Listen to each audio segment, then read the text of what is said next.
வழக்கமாக ஸ்டார்னா நான் என்னுடைய நண்பர் சூப்பர் ஸ்டார் தான் சொல்லுவேன். அவரை தவிர ஸ்டார்னா சொல்ல ரொம்ப கஷ்டம்தான். இருந்தாலும் அபேராமே. லேடிஸ் அண்ட் ஜென்டில்மேன், அழகான ஆண்களே, பேர் அழகான பெண்களே, இன்னைக்கு நம்ம 19வது 20வது பிரியாணி சாப்பிட போகிறோம். Yes, we have come to the last episode of Biryani Khakis. இன்னைக்கு நம்ம வந்து ஸ்பெஷலாக மாமு மாமி பிரியாணி சாப்பிட போகிறோம். அது என்னன்னு கேட்குறீங்களா? வெயிட்டா நான் வந்து என்னுடைய காக்கிக்காக வெயிட் பண்ணிட்டு இருக்கேன். அந்த காக்கி வந்தோடனே நம்ம வண்டியை ஸ்டார்ட் பண்ணிடலாம், காரை. காக்கி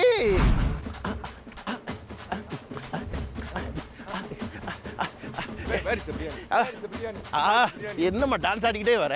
பிரியாணினா அவ்வளோ பிடிக்குமாமா? ஆமாம், பிடிக்கும். நல்லா இருந்தால் ரொம்ப ரொம்ப பிடிக்கும். நல்லா இருக்கான்னு போய் தானே தெரியும். இன்னைக்கு வந்து நம்ம மாமு மாமி பிரியாணி சாப்பிட போகிறோம். என்னைக்காவது சாப்பிட்ருக்காது? ராஜா காலிங் ராஜு, மாமா காலிங் மாமு. அப்படியே பிரகாஷ் ராஜ் வயசுலேயே அப்படியே வந்துட்டு பிரியாணி சாப்பிடுறது. ஆச்சலாம் லப்பிச்சலாம் போலச்சலாம் ரஸ்கோச்சலாம்.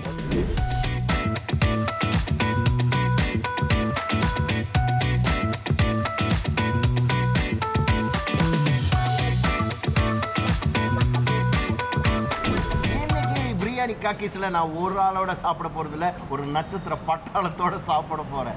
ஏன்னா எந்த தொண்டையிலிருந்து ஒரு வாய்ஸ் வராது, பல வாய்ஸ் வரும். அந்த வாய்ஸில் மட்டும் தான் அவர் பேச மாட்டார். இந்த வாய்ஸ் தவணேசன் வாய்ஸ் மட்டும் வராது. நான் இதை எதிர்பார்க்கவே இல்லை. ஆனால் கிடைக்காம இருக்கிறது கிடைக்கவே கிடைக்காது. கிடைச்சிருச்சு. சூப்பர் சார், உட்காந்துருக்கோம் சார். இந்த பிரியாணியை பார்த்த உடனே உங்களுக்கு என்ன தோணுது சார்? அதாவது உணவு அப்படின்னு சொல்லும்போது அதில் பாதி சுவை வந்து வாசனையிலையும் வண்ணத்துலையும் தான் இருக்கு. அதான் இது பார்க்கும்போது நல்லா சாந்த ஸ்வரூபமாக இருக்கு. பிரியாணியை பார்த்தா உங்களுக்கு சாந்தம் வருதா? ஏன்னா வசனம் அப்படிதான் இருக்கு. வசனத்தை மாற்ற முடியாது, வேற வழி இல்லை. எல்லாம் ஒரு கையில் இருக்கு. ஓகேங்க. இதுக்கு மேலே டார்ச்சர் பண்ண விரும்பல இந்த பையனை.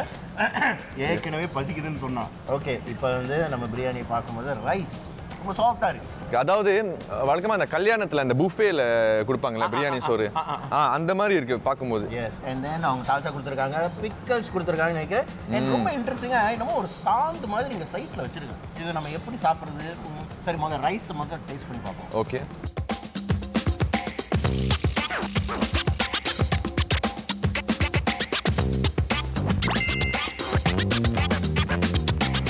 இந்த பக்கத்துல சத்தமே வரல. இல்ல, பார்க்கும்போது ஒரு மாமிச மலையே செதுக்கிட்டீங்களே அப்படின்னு மைண்ட் வாய்ஸ்ல ஓடிக்கிட்டு இருக்கு. சாப்பிட்டாக ஜவோடு வருகிறது. ரொம்ப ஹார்டா இல்லை. அது ரொம்ப முக்கியம் ஒரு மட்டனுக்கு. அந்த மட்டன்ல இருக்க அந்த சாந்து வந்து ரொம்ப டிஃப்ரெண்டா இருக்கு. கூட அவர்கிட்ட பேசிட்டு இருந்தால, இது என்னமோ ஸ்டைல் பிரியாணி. ஆமா, அவர் என்ன சொன்னார்னா இது வந்து ஒரு பட்டான் ஸ்டைல் பிரியாணி. பட்டான் அதாவது வெஸ்ட் பாகிஸ்தான்ல இருக்கிற அந்த அந்த மக்கள் வந்து இந்த மாதிரி ஒரு ஸ்டைலில் தான் சாப்பிடுவாங்க அப்படின்னு சொல்லியிருந்தாரு. அது மட்டும் இல்லை, அந்த ஸ்பைசஸ் வந்து அவங்களாவே அரைச்சி எடுத்து வந்து ஸ்பைசஸ். அண்ட் இந்த பிரியாணி ஸ்டைல் வந்து அவர் வந்து அவருடைய அப்பா கிட்டேருந்து கற்றுக்கிட்டது. அவருடைய அப்பா வந்து அவரோட அப்பா கிட்டேருந்து கற்றுக்கிட்டது. ஸோ பரம்பரையா நம்ம கிட்ட இறங்கி வந்திருக்கிற பிரியாணி தான் இந்த பிரியாணி. ஓகே. இது அந்த சாந்தோட இந்த சைட்ல வச்சிருக்காங்க. அதோட இதுதான் அந்த ஸ்பெஷல் ஐட்டம். அதாவது அந்த மட்டன்ல இருந்த அந்த சாந்தை இவங்க எக்ஸ்ட்ராவா வச்சிருக்காங்க. ஆமா, சைடில். ஆமா, அதே தான்.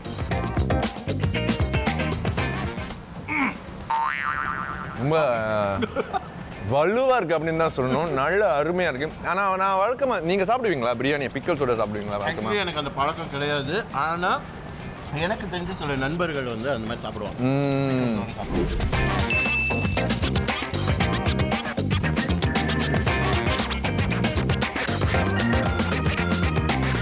ஓகே, இப்போ யார் வந்து ஸ்டார் ரேட்டிங் கொடுக்க போறாங்க? சூப்பர் ஸ்டாரை பார்த்தாச்சு. ரேட்டிங் இப்போ யார், எந்த நட்சத்திரம் வந்திருக்காங்க? அருமையான இறைச்சி. தமிழ் சார், இப்போ வந்து நம்ம வந்து பிரியாணிக்கு வந்து ஸ்டார் ரேட்டிங் கொடுக்குறோம். முதல்ல வந்து பார்த்த உடனே அந்த லுக்ஸ், அந்த அப்பியரன்ஸ், அந்த தோற்றம், அதுக்கு 5க்கு எத்தனை ஸ்டார்ஸ் கொடுக்கும்? வழக்கமாக ஸ்டார்னா நான் என்னுடைய நண்பர் சூப்பர் ஸ்டார் தான் சொல்லுவேன். அவரை தவிர ஸ்டார்னா சொல்ல ரொம்ப கஷ்டம்தான் இருந்தாலும் பேராமே சரி 3.5 தரலாம். இந்த பிரியாணி உடனே 3.5 நானும் சார் 3.5 கொடுக்குறேன். ஏன்னா பார்த்த உடனே அந்த கலர்ஸ் ரொம்ப இன்ட்ரெஸ்டிங்காக இருந்தது. அடுத்தது வந்து அந்த ஸ்மெல். வாசனை இல்லைன்னு சொல்லலை, இருந்தால் நல்லா இருக்குன்னு சொல்கிறேன். ஆனாலும் வழக்கமாக பேசுனீங்கன்னா மக்கள் குழம்பி போயிடுவாங்க சார். சார் இதற்கும் ஒரு 3.5 தருகிறேன். 3.5 நானும் வந்து சாரை வந்து மறுத்து பேச போகிறதில்ல. 3.5 தான் சார். அடுத்து ரைஸ் சார். சோறு வந்து நல்லா இதமாக பதமாக இருக்கிறதுனால ஒரு 4 வழங்கலாம் அப்படின்னு நினைக்கிறேன். 4 கொடுத்துருக்காரு. நான் வந்து 3.5 கொடுப்பேன். ஏன்னா வந்து அந்த கலர்ஸ் ரொம்ப இன்ட்ரெஸ்டிங்காக இருந்தது. அடுத்து வந்து அந்த மீட். ஏன்னா நான் வழக்கமாக வந்து மாமிசம் சாப்பிட்ற ஆள் நான். அதனால் இந்த மாமிச மனிதன் வழங்கும் ரேட்டிங் 4. நானும் 4 தரேன். ஏன்னா ரொம்ப சாஃப்டாக, அதுவும் அந்த சாந்து வந்து ஒரு இன்ட்ரெஸ்டிங்கான டேஸ்ட் இருந்துச்சு. அவர் சொன்ன மாதிரி அந்த பாகிஸ்தானி டேஸ்ட் வந்து அந்த எக்ஸ்பீரியன்ஸ் வந்து ரொம்ப வித்தியாசமாக இருந்தது. அடுத்து சார் இந்த சைடில் இருக்கிற அந்த ஊறுகாய், அந்த சாந்து, அந்த தால்ச்சா, இதுக்கெல்லாம் சேர்த்து ஒரு ரேட்டிங் கொடுத்தீங்கன்னா எவ்வளோ கொடுப்பீங்க? மொத்தமாக அப்படியே சொல்லணும்னா ஒரு 3.75 சொல்ல முடியாது, 3.5 வேணா கொடுக்கலாம். இப்போ இப்படி மூக்க தர மாட்டீங்களா? அதனால தான் உலக நாயகன். உலகத்தை சுற்றி வந்து தான் அவர் மார்க்ஸ் கொடுப்பாரு. 3.5 அப்படிங்கிறது ஒரு சரியான ரேட்டிங்னு எனக்கும் தோணுது. ஏன்னா அந்த பிக்கல்ஸ், அந்த சாந்து எல்லாமே ஒரு இன்ட்ரெஸ்டிங்கான டிஷ். நம்ம அதை சேர்த்து சாப்பிடும்போது வாயில் வந்து ஒரு டேஸ்ட் அப்படியே வெட்டிக்குது. Thank you very much for this biryani experience. மாமு பிரியாணிக்கு எங்களுடைய நன்றிகள். இந்த பிரியாணி அனுபவம் ரொம்ப சுவையாக இருந்தது. அடுத்து எந்த ஸ்டார் வராங்க, எந்த நட்சத்திரம் என்னை அடுத்த கடைக்கு கூட்டிகிட்டு போகிறாங்க? பிரியாணிக்கு ஏதாவது ஒரு பிரச்சனைன்னா அடுத்து மாமுவை பார்த்துட்டோம், மாமியை பார்க்கலாமா?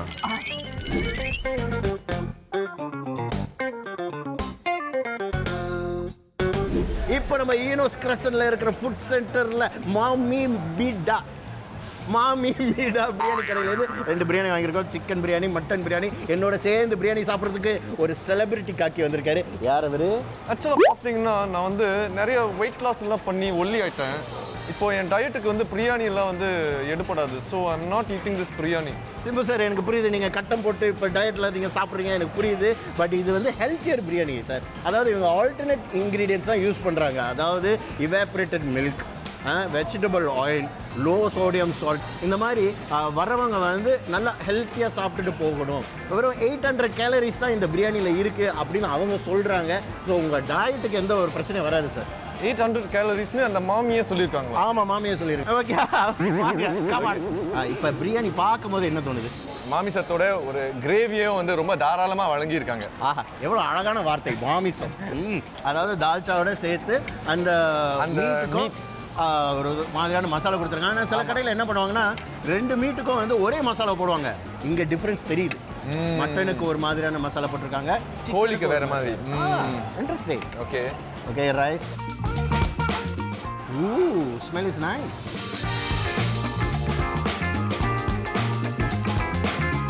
Taste is also nice. Wow. இப்போ கோழியை நான் அட்டாக் செய்கிறேன்.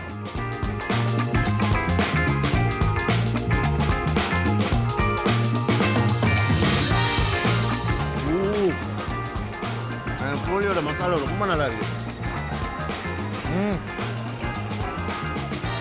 அந்த மசாலாவோடையும் அந்த மீட்டோடையும் சேர்த்து சாப்பிடும்போது ருசியும் உண்மையிலே ரொம்ப அருமையாக இருக்குது. அதுதான் சொல்லணும்.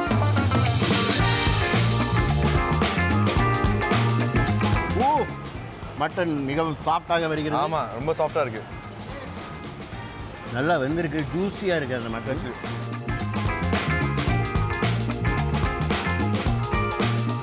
எப்படி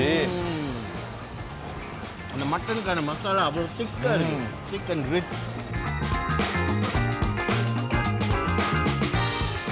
சரி, இப்போ நான் கோழியை அட்டாக் பண்ண போகிறேன். நல்லா சமைக்கப்பட்டிருக்கு. It's well cook. ஆனால் என்னுடைய ஃபேவரட்னா ஐ திங்க் இந்த மட்டன், அந்த மட்டனோட அந்த மசாலா. ஸ்டார் ரேட்டிங் கொடுக்க வேண்டிய நேரம் வந்துருச்சு. அந்த லுக்ஸுக்கு வந்து 5 ஸ்டார்ஸ்க்கு எத்தனை ஸ்டார்ஸ் கொடுக்கும்? ஓகே, லுக்ஸ் வைஸ் பார்க்க போனால் ஓகே ஒரு 3.5 கொடுக்கலாம். 3.5. ஆமாம். ஹாக்கர் சென்டரில் எப்படி வழங்கப்படும் அந்த ஆரஞ்சு தட்டி அப்புறம் பிளேட், அப்புறம் அந்த அச்சார், அப்புறம் அந்த தால்ச்சா எல்லாம் பார்க்கும்போது அந்த சாப்பிடணும் அப்படிங்கிற உணர்வு இருக்கும். என்ன எதிர்பார்ப்போமோ ஒரு ஹாக்கர் சென்டர் வரும்போது அதை வந்து பூர்த்தி செஞ்சிருக்காங்க. அதுக்கு வந்து 3.5. அடுத்து ஸ்மெல். இதுக்கு வந்து கண்டிப்பாக ஒரு 4 வழங்கலாம். அதில் நான் 4 கொடுப்பேன். ஏன்னா அந்த ஸ்மெல் வந்து ரொம்ப ரிச்சாக, அது ஃப்ளேவர்ஃபுல்லாக அந்த ஸ்மெல் இருந்துச்சு. அடுத்து த ரைஸ். வெறும் சோறு வந்து ஓகே நல்லா இருந்துச்சு, எதிர்பார்ப்பை வந்து பூர்த்தி செஞ்சது. ஒரு 3.5 கொடுக்கலாம். 3.5 நான் ஒரு 3 கொடுப்பேன். இப்போ வந்து த மீட் எனக்கு 2 பிடிச்சிருந்தது. ஆனால் சிக்கனை விட மட்டன் தான் எனக்கு ஸ்டாண்டிங் அவுட் இருந்தது. கண்டிப்பாக மட்டனுக்கு ஒரு 4.5 கொடுப்பேன். நானும் அதே 4 கொடுப்பேன். ரொம்ப சாஃப்டாக இருந்தது. எனக்கு இன்னும் கொஞ்சம் அந்த ஸ்பைசஸ் கொஞ்சம் தூக்கலாக இருந்திருக்கலாம். ஆனால் அந்த ருசி வந்து உண்மையே நல்லா இருந்தது. அடுத்தது வந்து அந்த சைடு, அந்த மசாலாவாக இருக்கட்டும், அந்த கியூக்கம்பராக இருக்கட்டும், அந்த தால்ச்சாவாக இருக்கட்டும், அதுக்கு எவ்வளோ கொடுப்பீங்க? அதுக்கு 4.5. 4.5. நானும் 4.5 தான் கொடுக்க போகிறேன். ஏன்னா அது உண்மையிலேயே ரொம்ப டேஸ்டியாக இருந்தது. எஸ். ஸோ மாமி மிடா, thank you for the biryani experience. இப்போ விடை பெறும் நேரம் வந்துருச்சு.